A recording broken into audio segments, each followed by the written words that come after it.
infiltración con fines terroristas. Overnight, Cuba's government announcing on state TV that its soldiers opened fire on a U.S. speedboat it claims violated its territorial waters.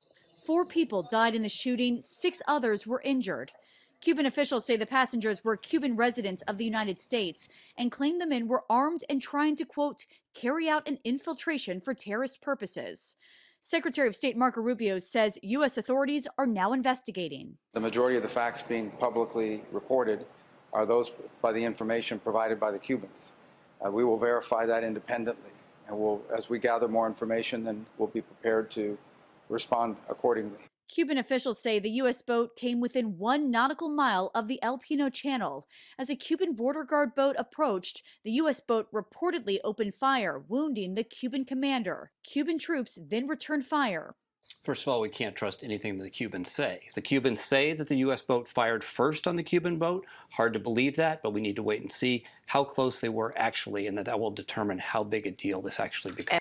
The New York Times reporting the speedboat was trying to get relatives out of Cuba. The shooting comes as Cuba deals with a full-blown energy crisis amid a U.S. blockade of oil shipments. U.S.-Cuba relations have been on a knife's edge following the U.S. ouster of Venezuelan President Nicolas Maduro, Cuba's main energy ally. And U.S. law enforcement confirms the American boat was stolen from the Florida Keys and is registered to a Miami man born in Cuba. Nicole D'Antonio, ABC News, Washington.